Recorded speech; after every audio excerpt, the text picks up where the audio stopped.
Good afternoon and welcome everyone to today's Reagan Communications free webinar, Improve Internal Email Results, Communication Insights from 200 Million Internal Email Messages with PoliteMail.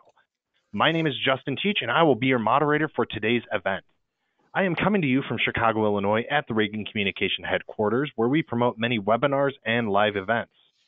Your instructor for today will be Michael Desrochers, Managing Partner at PoliteMail Software. Today's call will be approximately 75 minutes long, and Michael will speak for about 60 minutes or so. During this event, audience, you are in listen-only mode. That means that your line will be muted, so you cannot hear the other participants or any background noise. Now, you may be listening to the event today on your computer speakers or on your phone line. Depending on the speed of your internet connection, you may experience breaks in your audio broadcast over the computer. If you do experience any audio trouble, we recommend dialing in on the phone line for the best and most reliable audio connection. Now, after Michael completes his presentation, we'll move right into our question and answer session, and you will have your chance to type in your questions for him to address. Now, there are over 400 people that are registered for this event, and I would recommend getting your questions in as soon as possible so we can jump right into the question and answer session, and I will do my best to get through as many of those in the time allotted. Now, I encourage you to submit your questions during the presentation, like I said, so we can get started right away. Now, to do that, please send them into the question and answer box towards the right of your screen in your control panel. Now, if you have any technical questions and or difficulties, please enter those into the chat box, and I will do my best to help. So once again, please use the question and answer box for presenter-related questions and the chat box for any technical questions and or difficulties. That takes care of housekeeping. Once again, welcome to today's webinar, Improve Internal Email Results, Communication Insights from 200 Million Internal Email Messages with PoliteMail. My name is Justin Teach, and I will be your moderator. Ladies and gentlemen, it is my pleasure to welcome Michael Desrochers, Managing Partner at PoliteMail Software. Michael is founder and managing partner of PoliteMail Software, a provider of email measurement and analytics software for Microsoft Outlook and Exchange. For the last 15 years, he has spent working as CEO of a 75-person team of communication professionals prior to founding PoliteMail.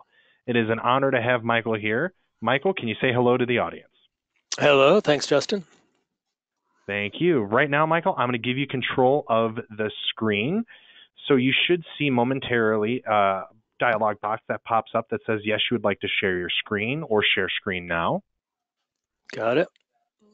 Okay, perfect. All right, and you are in full screen mode. Before I let you take it away, I want to prompt the audience one last time. Please get your questions in as soon as possible. Do not stand on ceremony, and we will jump right into the question and answer session at the end of Michael's presentation. Michael, whenever you're ready, please take it away. All right. Thanks again, Justin. Teach seems to be an appropriate name for webinar host. So thank you very much. All right. Well, welcome. It's great to have so many attendees here for a topic which is essentially about math. I know communicators for the most part are a little bit more on the other brain side of things, good creative skills, but not so big on the numbers. However, I do know too the people that create our budgets and approve projects are very number driven. Those executives like to see some kind of objective results. Everyone can have an opinion about creative. Communicators are usually better in that regard.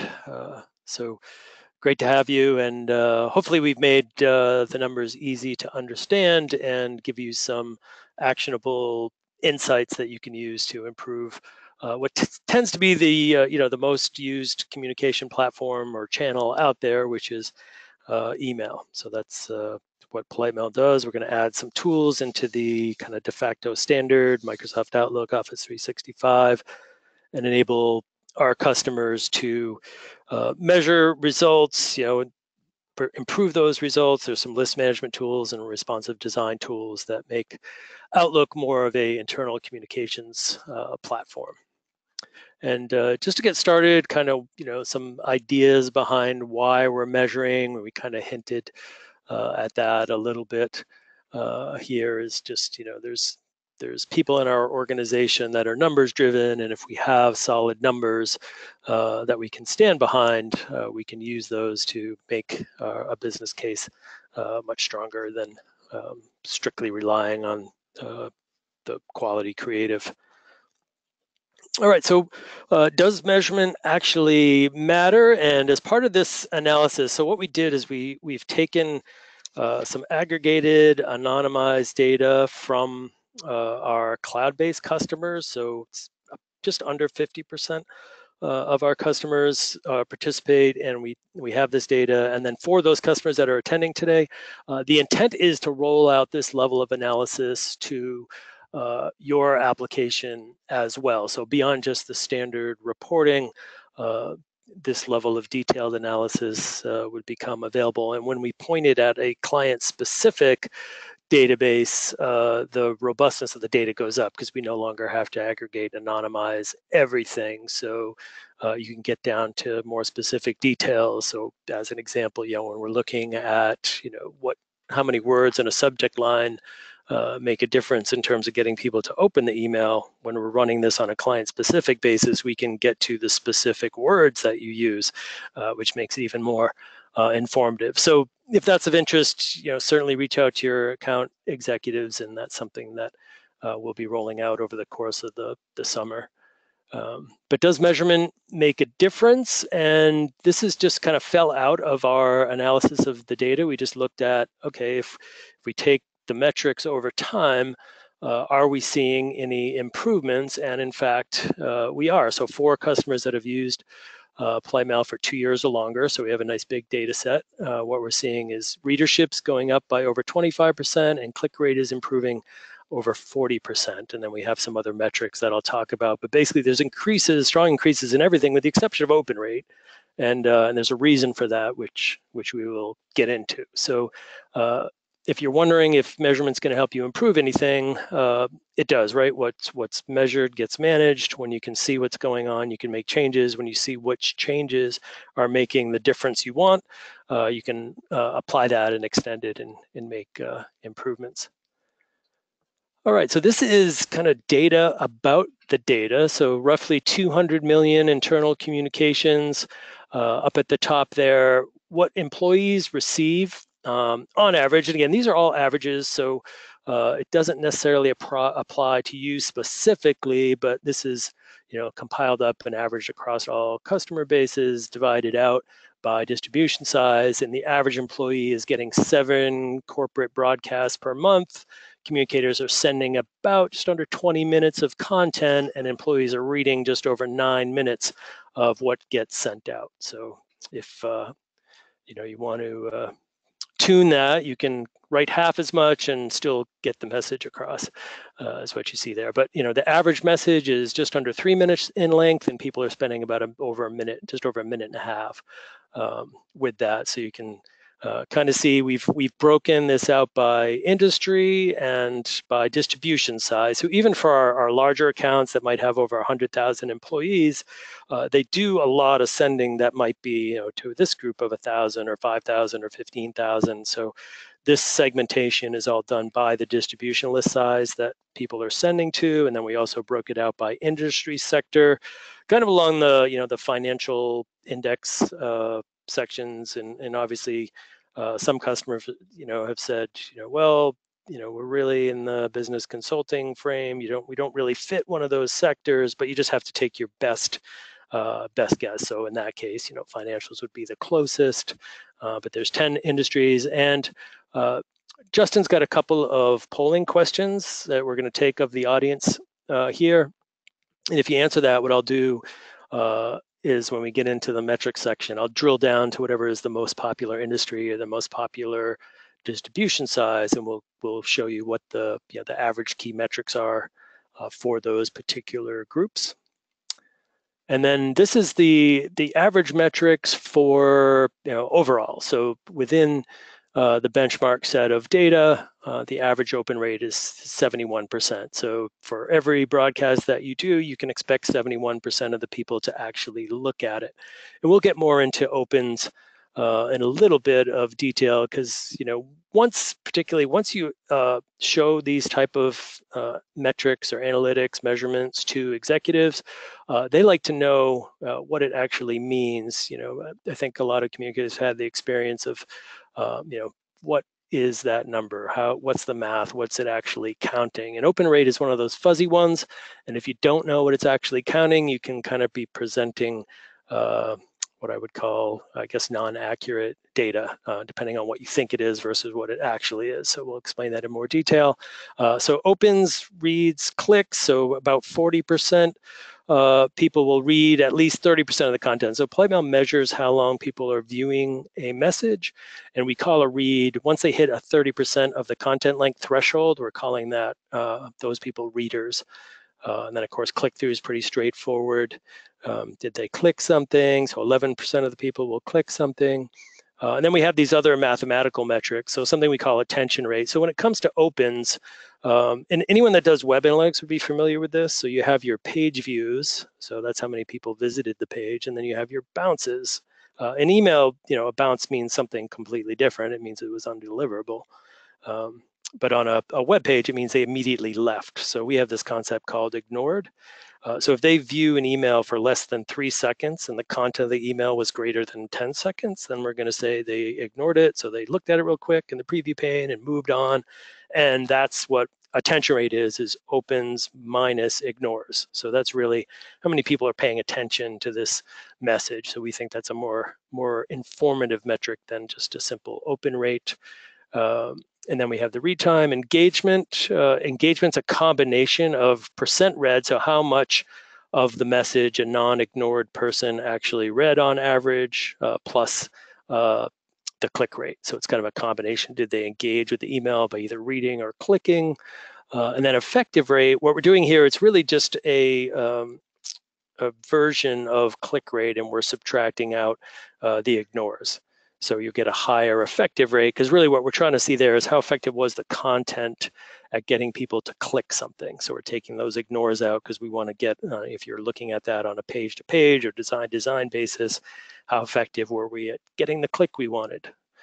So those are the key metrics. You can kind of compare those against your averages, and then see where you fall. And of course, these are averages, so your mileage may vary, of course, and this is just a quick slice by industry, and we can kind of see for attention rate, financials is way up at the top. For reading, financials is way at the top. For click rate, financials is way up at the top.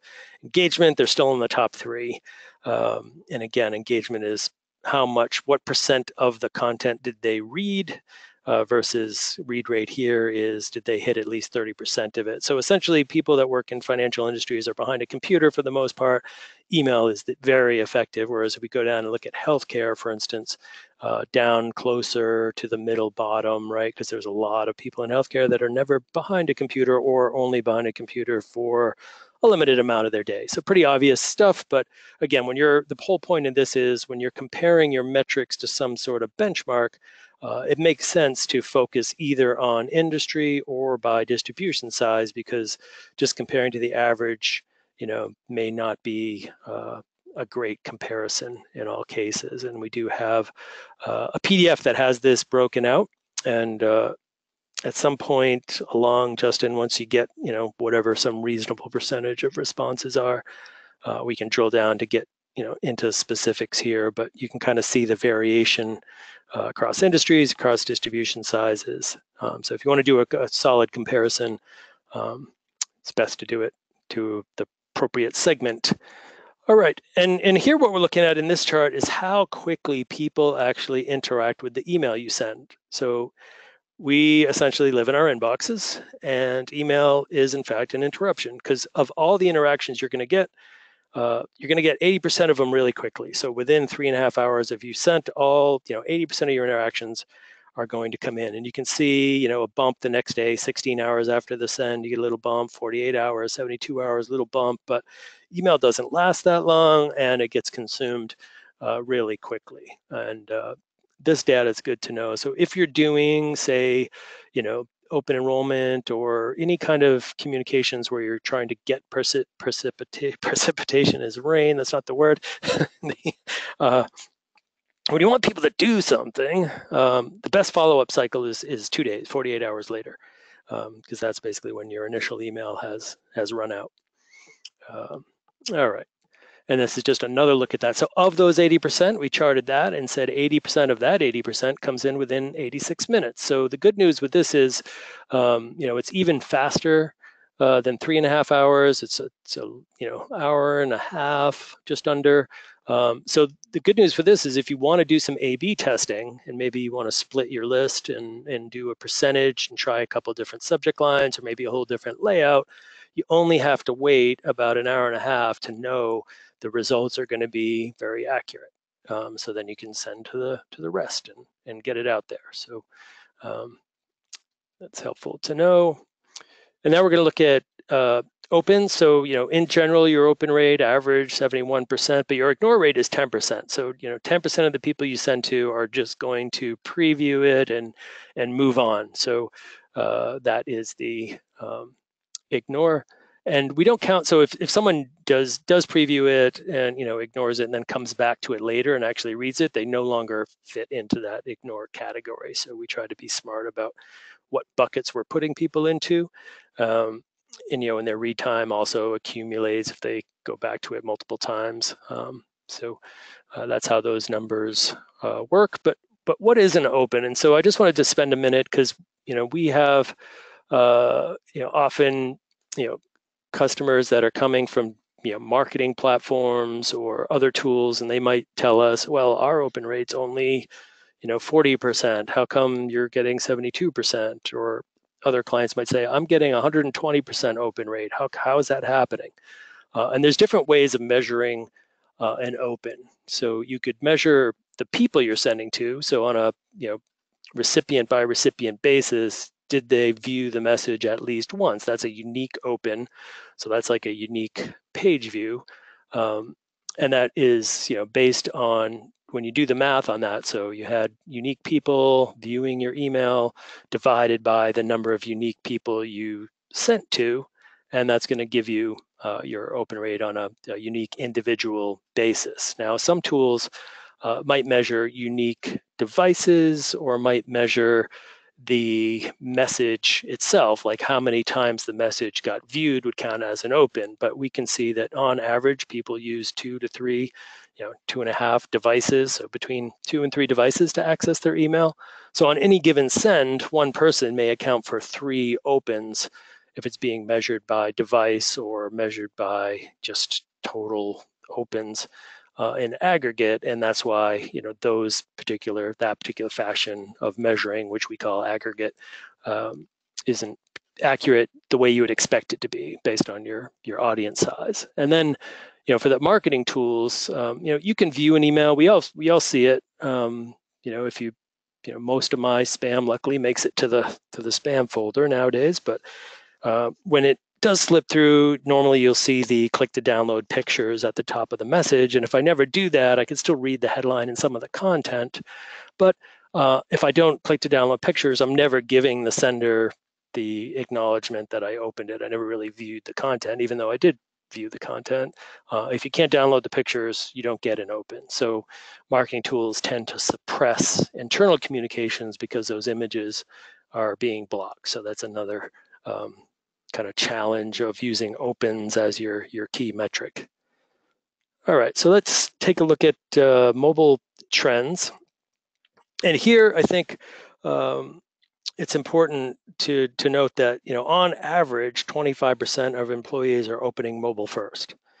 So that's pretty high, and you can see the 26% last year and the 4% increase this year. Down at the bottom of those green numbers. So that's showing you that mobile use of email is continuing to go up while desktop access is on the decline.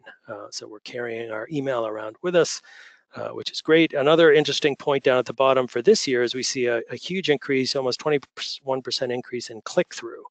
And what we're thinking that's a factor of all these, mobile accessibility, mobile management tools that your IT have put in place, so that when you send, say, a company newsletter or something that has a link, a benefits sign up that has a link to the internet, that those are actually accessible now, where previously they weren't so much. So it's changing people's behavior. They're more willing to, read email and click on email that's coming into their mobile device. And I think there is a lot of noise in the market nowadays about mobile apps. Like we need another channel to push content into. But the easiest and simplest mobile app out there is email. And I think Microsoft has been really aggressive in providing, low-cost Office 365 mailboxes for the what they're calling the frontline worker. So those people that are in manufacturing or retail or even healthcare, where employees aren't behind a desk, but you still want to reach them. The most inclusive way to do it is to give those employees a company email address. And if they have a company email address using Outlook or Office 365, then they get all the Office 365 tools, which includes the email app on their phone and access to SharePoint and all the other new cool Microsoft Office 365 tools. So if you're looking at the mobile apps, it's worth looking into Microsoft's Office 365 frontline worker programs, because they're relatively inexpensive and pretty effective at enabling you to get to your audience. Oh, and I just have one more point on the open rate on the calculation. Something else that we've seen come up. Open rate's a calculation, right? So math again. You're going to divide by the list size that you sent to. So if your list size isn't accurate, in other words, if your IT team doesn't keep the list up to date, we all have employee turnover. You might have 10 or 15, or we've seen a lot worse percentage of employees, the email addresses that are on the list, but they're no longer at the company. So you're dividing by a bigger number than what you actually are sending to, and that will actually reduce your open rate. So getting an accurate list is fairly important in terms of getting an accurate open rate, which is really just a measure of reach, right? How many people are we reaching with this message? So just to point back on opens, and then we can move ahead. So if you want more attention, again, we're defining attention as they viewed the email and they didn't ignore it, then you want to target your list. So that I should have mentioned the list accuracy here, but since we're on this slide, you can kind of see the orange line is the trend line. So as you're sending to bigger and bigger lists, the trend is lower and lower open rates and more ignore rates. So more people will ignore it, less people will open it overall, the bigger your audience. So if you can target your list, make the email more relevant, certainly some emails harder to do that with, but specifically, even in newsletters or programs like open enrollment, you can segment those audience based on, say, level of participation or areas of the company. So you can change content to make it more targeted. And if you focus those sends by the distribution list, you'll get better results, which is what this chart is showing us here. If you want more attention, send shorter subject lines. So here we're looking at just words, number of words in the subject line, and how that relates to open rate. So you can see here, your highest open rate on the left-hand side is with subject lines that are less than 5 words, and also that gray line that runs through, that's the volume. So that shows you not a lot of people are sending, relatively not a lot of people are sending really short subject lines, but those that do have an above average, about 2.5% above average open rate. And then you can see that the other above average point is 9 to 11 words. So if you can write a really descriptive, well-formed subject line that makes people interested in your content, that's one strategy that works above average. And then also just making a short, punchy, kind of teaser style subject line also works well. If you want more attention, send from a person. And so here we're looking at, we're subtracting, here's your total bar height is the open rate. We're subtracting out the ignored rate. We're looking at the attention rate. And then we looked at if you're sending from yourself versus sending from another person who is not yourself, which generally would be you're sending as an executive, and then a shared mailbox. So something like communications ad, benefits ad, that type of thing. So you again, you can see when you're sending from a person, about 2 points better, and then sending from a shared mailbox, and again, about that same point or two better in terms of lower ignore rate. And if you want more attention, send earlier in the morning. And I think the important thing here is like, so this is based on when the user actually sent the message, so not when the recipient actually opened it, because again, we're looking at aggregate rolled up data, so we only know when the message was sent. We don't, in this case, know when recipients are actually opening, but if we pointed this to a specific customer, you would have that level of data.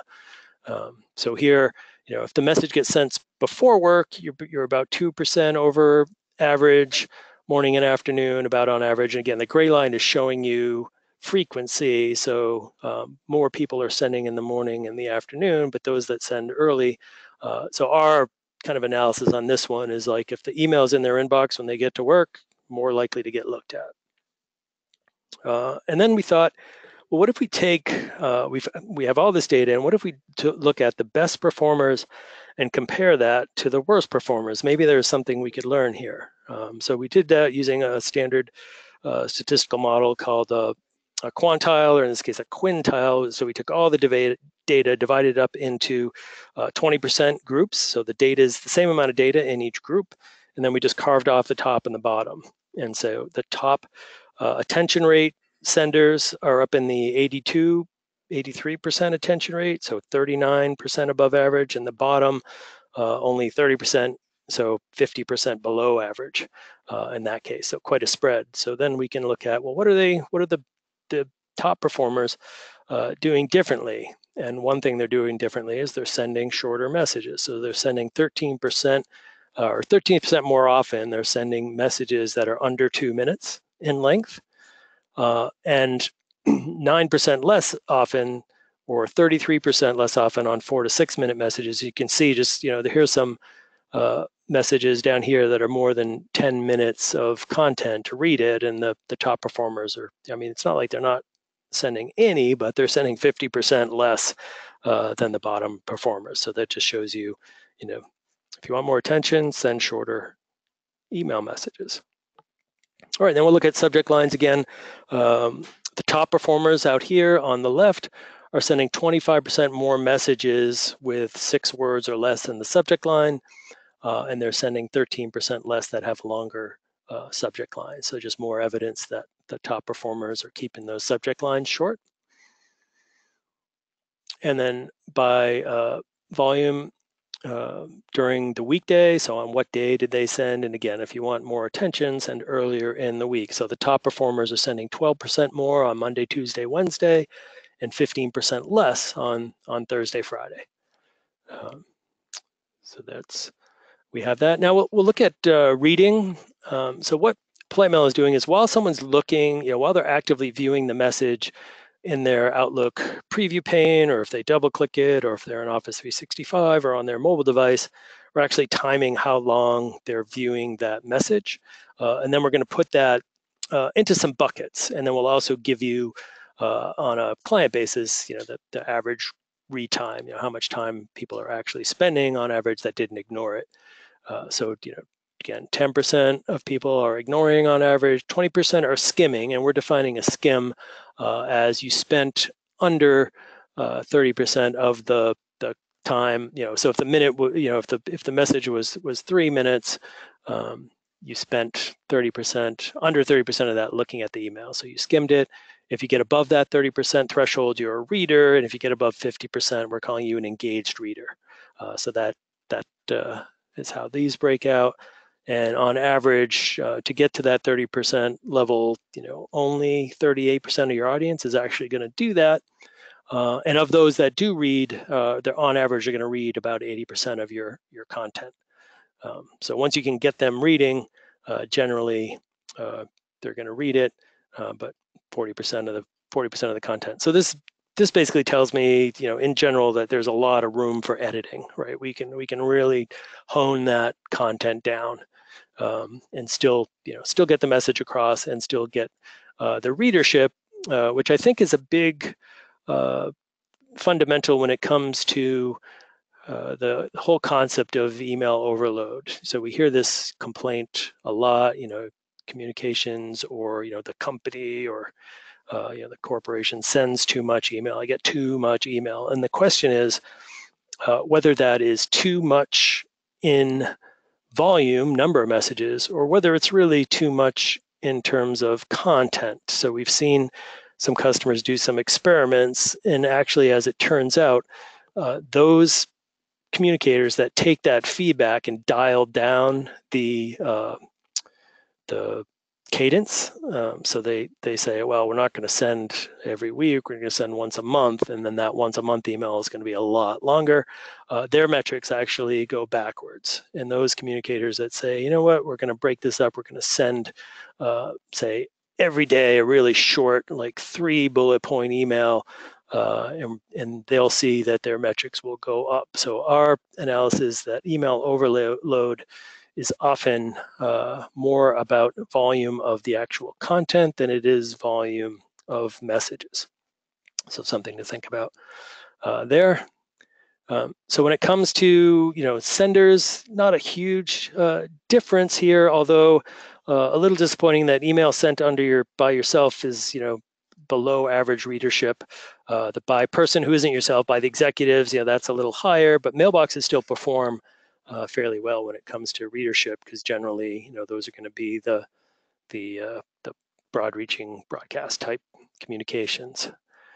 By time of day, so again here, if we're looking at readership, not a huge differential, slight preference for morning. It's interesting here that this is the percent read. So the bigger column is percent read, how much of the message they're reading, and this is your did they read? Did they hit the 30% threshold?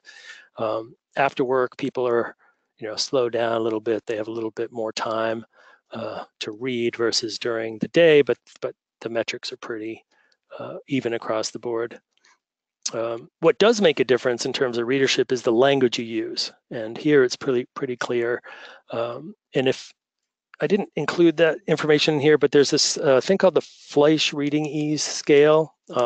It's available in Word, so you can actually put your content in Word and get the number. And we use that in our tool, but we don't display it. So that's something we're adding, is to make that available to users so they can see what their score is, and maybe if they change the language, they can see what happens to it. But generally, the very easy to read emails have much higher than average readership, and then it scales down. And also, very difficult to read has high readership. Very difficult usually means there's a lot of jargon in it, which makes sense in a corporate environment, right? Because you're going to use your own acronyms, your own terminology.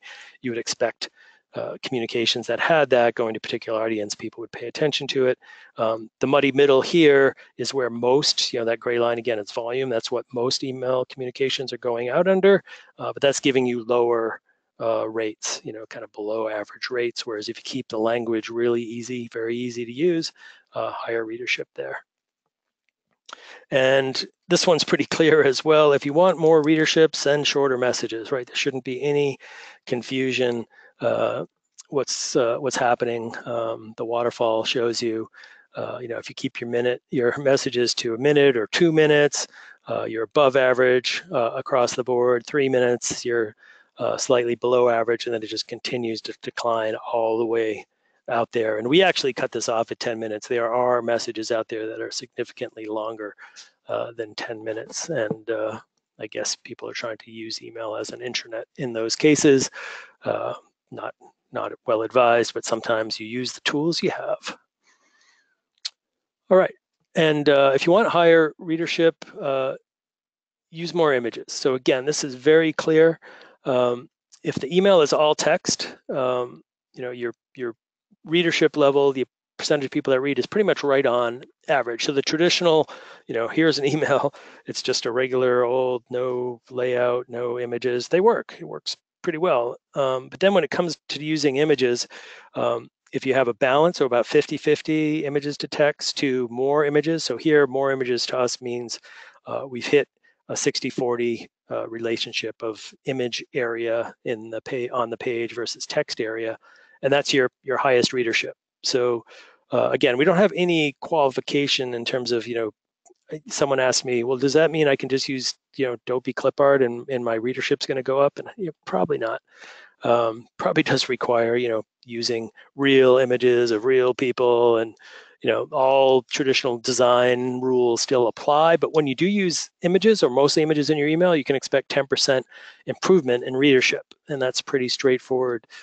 Easy way to improve a message is just to use some nice images in there.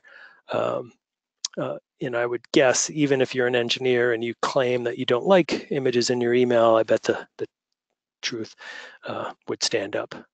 But again, we'd have to point that to a specific customer to get that level of analysis. So again, now we're going to do that best versus worst analysis, and we're going to use engagement. So engagement, again, is the combination of how much of the message did they read on average, so what % of it did they read on average, plus the click-through. So if they we kind of combine both of those into a metric. So that top quintile, that top 20% is averaging 100% engagement. So good job for them. They've got email nailed. On the bottom quintile, 39%, so 50% below average. They haven't quite figured it out yet. All right. So now let's break down what they're doing differently. So for those highly engaged clients, they're sending 71% more emails that are 2 minutes or less. And then you can see here every category on down from that, 2 minutes to 4 minutes, 4 minutes to 6 minutes. They're just sending a lot less of those longer messages and a whole lot more of the shorter messages. So if you want better engagement, send shorter email. Pretty clear data here. By subject line, and again, more engagement, use shorter subject lines. 70%, those high top performers in terms of engagement, they're sending 70% more email that have 5 words or less in them.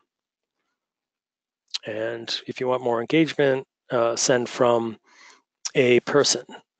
So again, here, the top performers are sending 13% less email from shared mailboxes, and about 55% more from a person's name, usually an executive name, and 81% more from the communicator's actual mailbox. So that's interesting to know there. And if you want more engagement, send earlier in the week. So this just shows you by volume what the top performers are doing. So on the left, top performers are sending 17% more email on Monday, Tuesday, Wednesday. It starts to thin up. And then later in the week, Thursday, Friday, those top performers are sending 15% less email than the bottom performers. So earlier in the week, better results. And likewise, earlier in the day, not quite as drastic, but if you can get those messages to someone's inbox when they get to work, the top performers are doing that 17% more often than the bottom performers. And generally, I think we're saying before work is 6 to 9 a.m. This is 9 to noon. This is noon to 5. This is after 5, and this is after 7 or 8. I have to go look, but that's basically how those time frames break down. And now when it comes to clicks, because email is often used to get someone to actually do something, whether it's go read a news article or actually participate in an event or sign up for something, email is a great channel for that. But when you are asking for clicks, you can only expect just under 13% of the people to actually do something. And again, here, what we're doing with effective rate is we're subtracting out those ignores. So it's a click rate, but with a smaller denominator. So you get a higher number because we're taking out the people that just ignored the email. They didn't even have an opportunity really to see that there was something to click, most cases. All right, so if you want more clicks, target your list. So again, we have a little bit of an anomaly here. We have some senders in the 15 to 20,000 distribution size range that do pretty well in terms of clicks, so that skewed our trend line, but the trend line still holds. So you can kind of see as your distribution lists get bigger, your click rates go down, and you can see that's the general trend. So a little bit above average on the smaller size, and then once you're over 10,000, it falls off quite a bit. And then If you want more clicks, send earlier in the day. So this is pretty drastic increase. So if you get those messages out early, you're going to get that, almost a 19% click rate versus a 12% click rate, in the morning, 10% in the afternoon. So and this again, just to emphasize, the way we're looking at this data is based on when the user hit the send button, not when the person actually clicked. So the better information might be when the person actually clicked. But again, at this aggregated kind of rolled up level, we don't have that level of detail.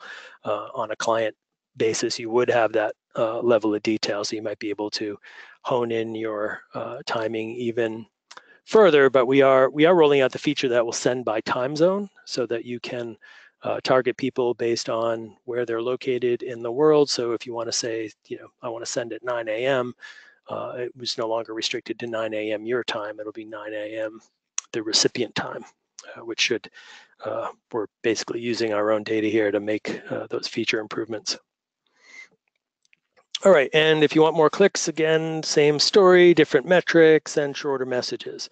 So for messages that are a minute or under, almost an 18% click rate. When you're at 2 minutes, you're basically just below average, and then it slowly declines as those messages get longer, but not quite as much of a decline as I would have anticipated.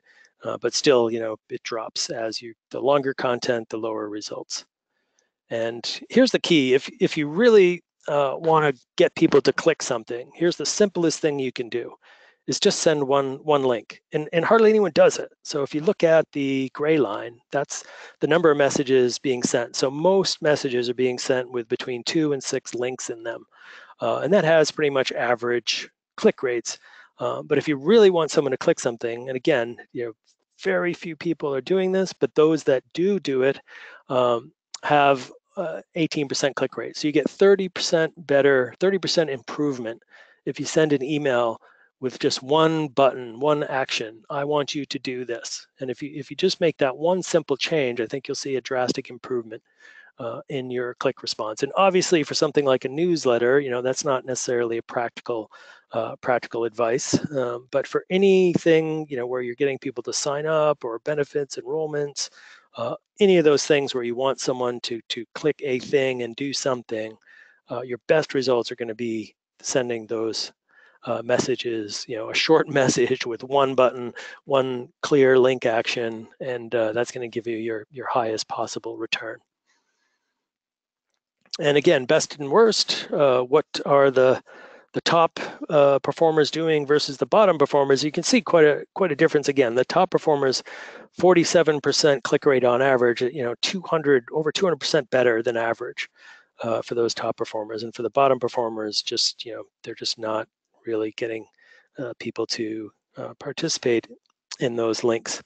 And again, the key differences here, they're sending shorter messages. So the top performers are sending 33% more messages that are under 2 minutes in length. So if you want even more evidence that you should be sending shorter email, there it is across every key metric. It's telling us the same thing. If you want more clicks, send very easy to read language. So here again, the top performers are sending 37% more messages that are very easy to read, 23% less. So the worst performers, most of their email is falling into this easy to plain language section, and both are actually sending roughly the same volume in the difficult to very difficult. And again, those usually is acronym based. But if you keep your language simple, you're going to get better results. It's that easy. And I guess that it's that easy.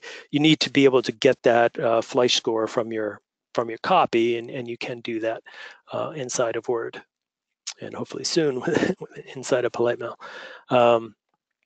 All right, if you want more clicks, again, more evidence, kind of we're seeing the same patterns recur, which makes us more confident in them. If you send those emails, if you're hitting that send button before people get into the office, 100% improvement in your click rates. And here we're just going to do just a little bit of broad timing analysis, just kind of summarizing everything, but just showing you, when it comes to getting people to pay attention, Monday, Tuesday, Wednesday is stronger, morning is stronger. When it comes to reads and clicks, Monday, Tuesday, Wednesday is stronger, and mornings are definitely stronger. So just more evidence that earlier, the early bird catches the worm. I think my grandmother used to say that, and I think it's still true.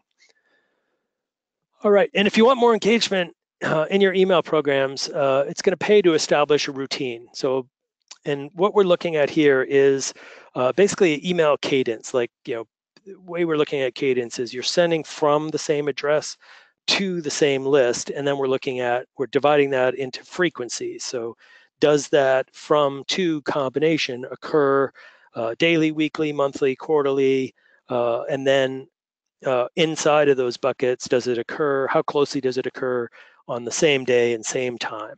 And then we compare those two. And so what we're looking at in that top row, open reads and clicks, you've got your average, and then if for those clients sending on a routine, same time of day, same day a week, same week a month, there's an improvement of at least 2% in terms of opens, a much bigger improvement in terms of readership, so almost 20% improvement if you can stick to a routine in terms of getting people to actually spend time and read your email. And when it comes to clicks, a little bit conflicting. So it's actually, you're better if you're in the same week of the month, but for whatever reason it's lower, and you're in the same for those messages in the same time of day. So just whatever that's worth. But if we look at the bottom now, we're just looking at strictly the rates for emails that are sent on that cadence to kind of see what are the highest rates based on those cadence buckets. So on opens, the highest, 1 per week, 1 per year is as strong as 1 per week, but 1 per day is actually slightly stronger in terms of getting people to open it. When it comes to readership, highest readership once per quarter, pretty high, once per week, very close, and then more than 1 per day in terms of readership if people are getting more than 1 email per day. So again, same sender, same list, higher readership. So I imagine that those are more operational emails, right? If employees are willing to tolerate that type of volume, usually it's something to do with actively involved in their job. So that's why we're suspecting the readership is going up. And again, click rate, highest click rate, centering in on those routine emails sent on a weekly basis. So if we break that down across the board for all the metrics, we can see that the highest, the optimal metrics, overall is going to be that 1 message per week. So that'll give you the highest numbers for every category if you average them out. But that's actually sent the least often. So more people, most emails being sent, more than once per month, but less than once per week. More than once per week is the second highest volume, which isn't bad. Slightly lower readership, slightly lower open rate, slightly higher click rate. So that cadence isn't bad. But the once per week in terms of optimizing, if you're going to put any kind of routine email programs in place, that once a week, and then using our other data, short messages, same day, same time, same channel, get people in the habit of working that into their day and anticipating it as opposed to it being an interruption, that's going to give you better email performance. So to summarize here, we'll take a look at our the insights that we can pull out. We want to send less content, so send shorter messages, under 2 minutes is optimal. Send more frequently. So if you can get that frequency to once a week or even once a day, that's going to give you your better metrics. Send more images. So if you can have mostly images, your email is going to have higher readership. Target your audience. So the smaller, the tighter your audience, the better your metrics are going to be. If you can keep to a routine schedule, more your readership will go up. And again, the early bird, send earlier in the morning, earlier in the week, will give you better results. And we have all of this summarized into a PDF. So as I think we're going to follow up with not only this deck, but where we actually will send this PDF. So it's basically got, in addition to just the graphs, it's also got a write-up of the narrative. So it explains kind of what I did verbally. It explains in written words just some some proximity. So you can reference that and use that as you like. And with that, I guess we can open it up to questions. And then if you do have the results of those polling questions, Justin, we can pick the winners and just hone in on those, on the metrics. And again, the report that I'm going to show you on that is also available from our website. So if you want to have key metrics by industry, that's a PDF that you can download. Okay, perfect. Thank you so much, Michael. The polling questions actually didn't launch when I intended them to, so if you want, we can actually launch them now and gather the results. Should take 2 to 3 minutes. Would that work for you? Sure, it works for me, as long as people want to participate. In the meantime, we can handle some questions. Okay, perfect. What I'm going to do is I'm going to launch the first poll now. You should see, audience, the option to click into the screen and choose the option that works for you. We will give you about a minute or so to dive into that, and in the meantime, we'll jump into questions just to fill the time. So right off the bat, Michael, this person uses MailChimp and has a 42% open rate, which they thought was good. But they're wondering why your average is so much higher. Now, you kind of touched on it a little bit, but they're wondering if you can go in a little bit more detail. Yeah, and I think it's that click to download pictures. So I think, I'm trying to remember the last time I looked at, MailChimp's kind of averages, they were in the 20% range. So I think 40% is good from a, users of MailChimp perspective. But again, we're dealing with a marketing tool, and this applies to any marketing tool, not just MailChimp. I think MailChimp's a pretty good email marketing tool, very popular, easy to use. But when it's used for internal communications, now you have that click to download pictures. So you're not getting all the data you could be getting, which is why the open rate is going to be suppressed, because people might be receiving the email, but if they don't click to download the pictures, they're not able to record the open. There's no data that's being transferred back to MailChimp to actually measure. So that's usually with email marketing tools, it's that click to download pictures problem. And then the other thing we commonly see is, the opt-out. You can't get rid of the opt-out, and employees, for certain things will opt out. And even though you don't want them to, or they, it really shouldn't be an option, they do, which is going to, reduce your open rates there. Okay, that makes sense. And just as an FYI to the audience, I'm going to close the poll now, and we'll look at the results. So as you can see, Michael, on the screen, 19% of the audience is in technology, 20% is in healthcare, 26% in financial services. Consumer has 22%, and industrial has 13%. All right, so we got the strong tech presence here today. So let me see. We can go up here. So this is our sector, and if I click on technology, and let me reduce this thing. So, open rates for technology just slightly, 2%, 2 points lower than average. Readership 3 points lower than average. Click rate almost 4% lower than average. So these are the key metrics within with a tech company versus the average key metric. So that's that one. I think just out of comparison, let's see if I can. I'm going to have to do some quick scrolling here. So I'll just do healthcare, since that was second runner-up, and here you can see even a broader, lower open rate, which you would expect, slightly lower read rate, and click rate again, just slightly less than overall average. So certainly both of those are pretty comparative.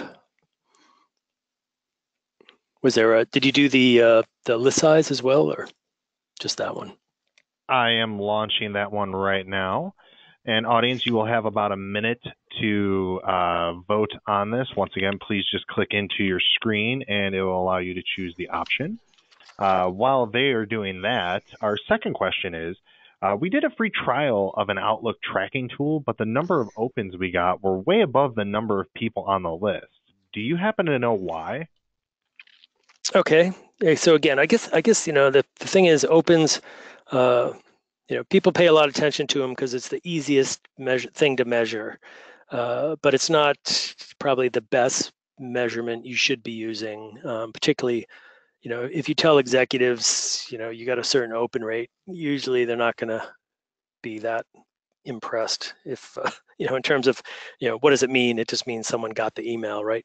But if you have over 100% open rate, usually that means they're not measuring individuals, so they're measuring what we call aggregate. So you're actually measuring the message itself, which is good. It gives you some numbers, but most people will open an email on more than one device, and when they do that, each one of those is going to count separately. So that's why you would get, generally your opens are always going to be exaggerated a little bit using that measurement technique. The accuracy isn't going to be down to the audience size. So when you're dividing by your audience size, the numbers aren't particularly right. If you divided by your number of unique devices, you might be a little closer to an open rate. But in terms of counting, generally what we see is, there's about 20 to 24% of people will open the same email on more than one device. So that's the differential, 20% plus accuracy differential between measuring a person and measuring the message. Okay, and that makes sense. I just closed the poll. We're going to share it now. So, Michael, the distribution list size that the audience most sends to often is less than 5,000. So that's 64% send to less than 5,000. 20% of the audience send to a list that's 5 to 10,000. 8% 10 to 25,000. And then 3% 15 to 20,000. And then only 4% for 30 to 50,000. Okay, yeah, so that kind of follows here, those smaller group sizes. Obviously, there's a lot more people that can address that audience size. Our second largest segment is that 30 to 50, but let's drill down here into that 1 to 5,000 level. And here you can see the average metrics here. Again, just like we saw before, just slightly below average in that category. So pretty close. Instead of 71%, you're at 69% open rate, 58% attention rate, click rates in the 36 range, or read rates in the 36 and clicks. So they're all fairly close, within a couple of points of each other. But if you want to do a comparison, when you compare within your audience size, you'll be more accurate. In this, again, this particular file, there's the title of it. So that breakdown by industry and list. If you want that data, you can. It's available on our site under resources, I think. Okay, perfect. And then finally, we're going to launch our last poll. It's launching right now. Audience, you will have about a minute or so to vote. And while that's happening, Michael, it seems that you are suggesting sending email more often, but we usually hear feedback we send too much email. So your recommendation doesn't make sense in the general sense, or is this person just missing something? Like, how would you respond to that? Yeah, I think that's the question. I touched on that briefly. It's kind of that email overload question. So I think most often it's easy for people to say, I get too much email. But then, when we look at the data and we see that people that reduce the content size but increase the frequency, their numbers actually go up. So generally, I think corporate communications in particular, since particularly newsletters, we see that a lot. It's starting to change quite a bit now, but as newsletters migrated from print, they were pretty long documents, and they tend to be, it takes a lot of effort to put those together and to write all those stories and then compile them up into a document, publish them on the internet, and then in your email. So the that routine of building a newsletter page is translated into email, and it wasn't the best use case. So I think there's a lot of email that goes out quarterly, even some of those executive communications, right? Quarterly announcements, sales enablement type emails that have basically pages and pages of content. I think that's more the factor when it comes to email overload. So in some ways, the communicators can think of it as a net positive, right? We want you're going to get better results if you write less content. If you have a strong editing hand and you really get down to the core message, I mean, maybe it's not as fun to write, but there's still homes for long content, certainly. Intranet's great for that. A lot of companies going back to print. Print's good for long form. Email, not so much. So keep the messages tight, well edited, and link to those longer form articles. And I think we get too much email problem that feedback should go down. So that's really what we're saying. We're not saying send more of the same old thing.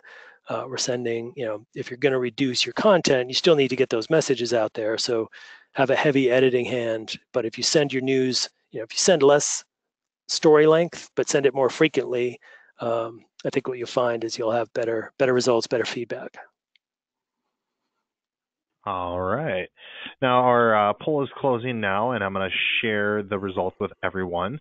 So you can see that thinking about the content in the most common email broadcasts, about 42% of our audience are using less than 250 words, about 2 to 3 paragraphs.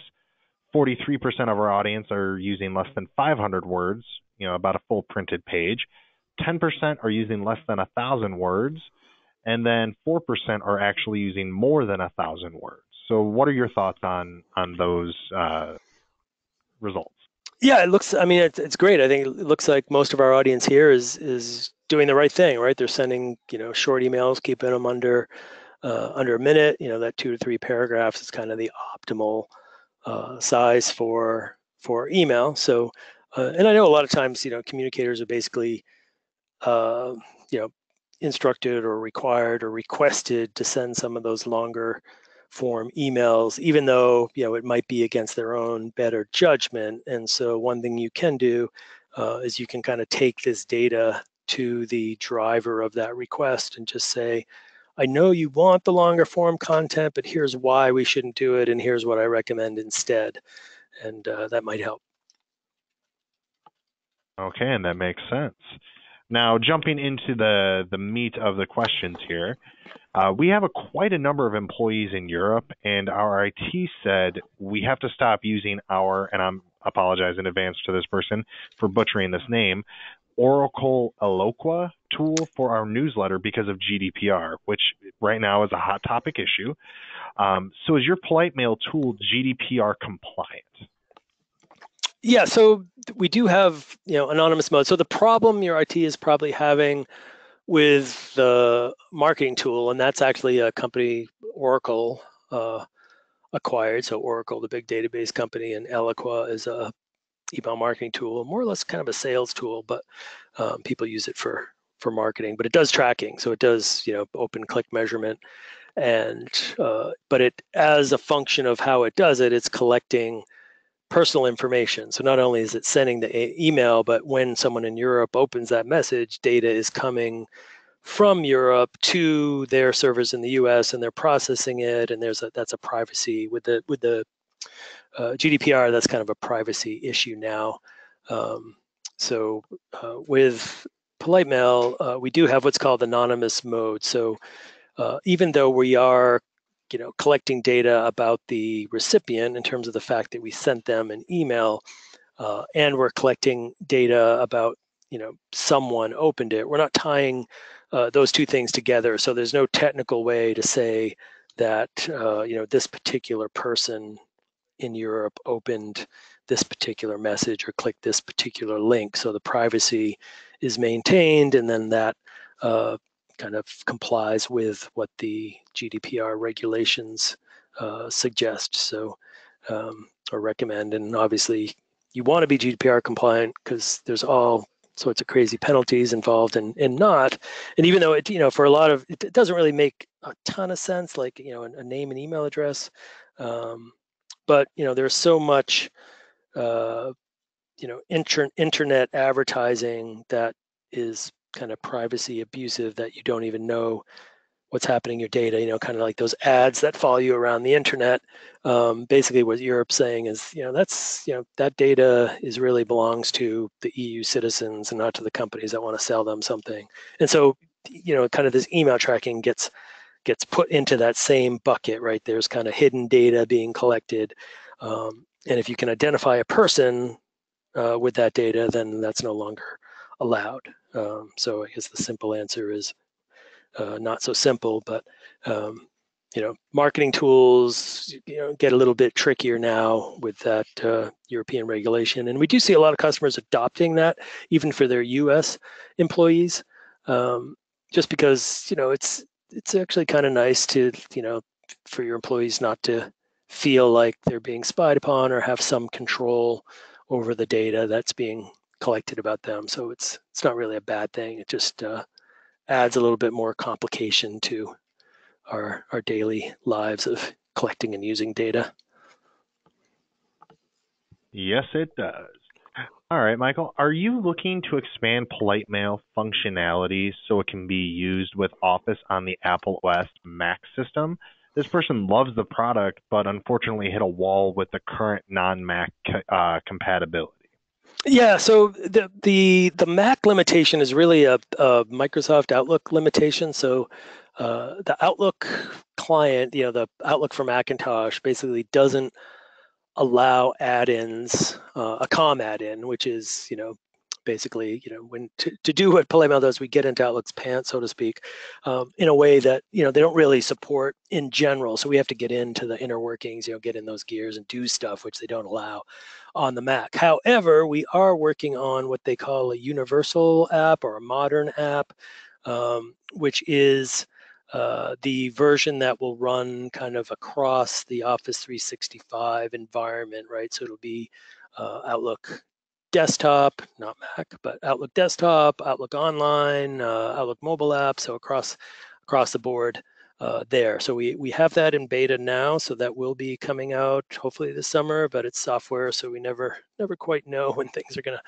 pass testing and get wrapped up. But we do have it in beta. I've actually seen it running, and that's going to be our Mac solution. Is you would just use Outlook Online on your Mac desktop, and the same functionality would be there. And then depending on if Microsoft extends that modern app or universal app concept to the Macintosh version of Outlook, then it would work there as well. We don't know if they have intent on doing that. But if they do, the whole reason behind calling it a universal app is that we'll do that. It's not quite, doesn't give us quite the same level of control, so it's a little bit harder, I guess, to do what we like to do with the messages. But it's basically working some fine-tuning stuff. So the long-winded story of yes, there will be a version that you can use on your Mac, primarily through the Outlook browser. Okay, perfect. Good to know. Thank you. Michael, are these metrics easy to break down by campaign, audience, daytime, etc.? Is there typically a lot of work in Excel required, or is it more of this available in the dashboard of Polite Mail? Yeah, so there is multi-level reporting, so you can view, by message. You can roll messages into, a campaign. You can run results by sender, from address or user, and then there's an account level, time frame type reporting. That time frame type reporting is a little finicky because I guess the most common users of that are our largest customers, and the largest customers have so much data that it kind of brings those reports to their knees, so to speak, because they take a long time to run. But we are moving to a different model with our new version that will provide kind of an executive dashboard view with all sorts of abilities to slice and dice across the board. So we had an early beta of that with some customers. We're anticipating doing a revised beta based on early feedback, and then that'll be something we'll be rolling out in the fall. So the Polite Mail reporting inside the application will improve, and then there'll be an executive dashboard level that can be run and not without actually having to be a Polite Mail user. So that's really addressing the executives that, they're not usually the ones pressing the send buttons, but they are the ones kind of presenting the reporting, or often doing some level of analysis. So the default application, you can definitely do all the reports, breakdown, by message, by campaign, by sender, and then by the account if you're not super huge. And then if you are, then we go into the new model. Okay, perfect. And then finally, if you view your email in preview mode, does that count as being opened? Yeah, so with our tool, it does. If it's, when it's configured, there's not going to be any click to download pictures. So a lot of customers, when they first look at it, it's completely independent of the Outlook, read, didn't read indicator. So because that can be reset, right? You can call a message, unread or whatever. So we're not using the Outlook Exchange indicator to call a message read or not, but a preview.